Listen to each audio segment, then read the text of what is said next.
અમારી જિલ્લા વહીવટીતંત્રની એક મીટિંગ માનનીય કલેક્ટર સાહેબ અને અધ્યક્ષ શ્રી દેવસ્થાન વ્યવસ્થાપન સમિતિના અધ્યક્ષ સ્થાને યોજાઈ ગયેલ છે। એ સમિતિમાં અધ્યક્ષ સાહેબની જે મીટિંગ થઈ એમાં સૂચના થઈ એ પ્રમાણે તમામ વ્યવસ્થાઓ ગોઠવાઈ ગયેલ છે। આવતીકાલથી કીર્તિસ્તંભથી આપણે ક્યુ મેનેજમેન્ટ સિસ્ટમ જે લાગુ થાય છે એ પ્રમાણે ક્યુ મેનેજમેન્ટ સિસ્ટમમાં જ વન વે સિસ્ટમ એટલે કે કીર્તિસ્તંભથી ક્યુમાં આગળ વધી અને 56 સીડીથી દર્શનાર્થીઓનો પ્રવેશ થશે અને મોક્ષ દ્વારેથી એક્ઝિટ થશે। એટલે વન વે સિસ્ટમમાં દર્શન કરવાનો લાવો સર્વે દર્શનાર્થીઓને મળશે। વહીવટીતંત્ર તરફથી તમામ વ્યવસ્થાઓ સુનિશ્ચિત કરવામાં આવી છે। દર્શનાર્થીઓને કોઈપણ જાતની હાલાકી ના પડે અને પાણી, સ્વચ્છતા અને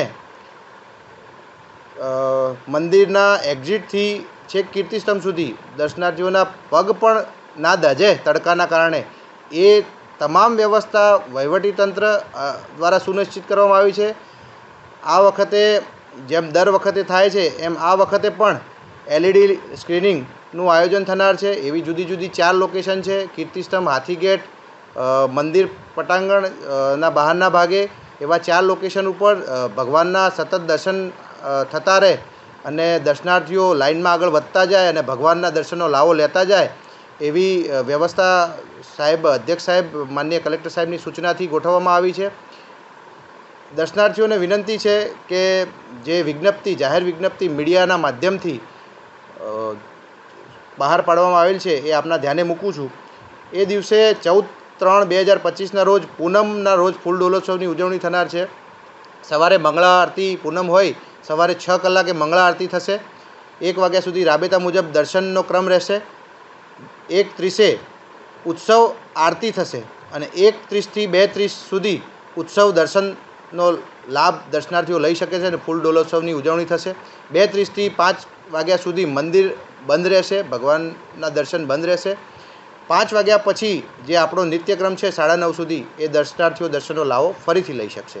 આ તમામ વ્યવસ્થાઓના ભાગરૂપે વહીવટીતંત્ર તરફથી જેટલી પણ કામગીરી કરવામાં આવનાર છે એ તમામનો લાભ ભાવિક ભક્તોને પહોંચે અને તમામ સારા દર્શન કરી શકે એવો ઉમદા આશયથી આ તમામ વ્યવસ્થા સુનિશ્ચિત કરવામાં આવી છે। તમામનો અમે વહીવટીતંત્ર વતી અને મંદિર વ્યવસ્થાપક સમિતિ વતી સ્વાગત કરીએ છીએ, તમામને આવકારીએ છીએ અને સૌને દ્વારકાધીશના દર્શનનો લાવો લઈ ધન્યતા અનુભવવા માટે અમે વિનંતી કરીએ છીએ। આવો આપણે સૌ વહીવટીતંત્રની વ્યવસ્થાનો લાભ ઉઠાવીએ અને દેવોના દેવ એવા રાજાધિરાજ આપણા કૃષ્ણ ભગવાનના દર્શનનો લાવો ઉઠાવીએ અને ધન્યતા અનુભવીએ એવી તમામને વિનંતી છે। જય દ્વારકાધીશ।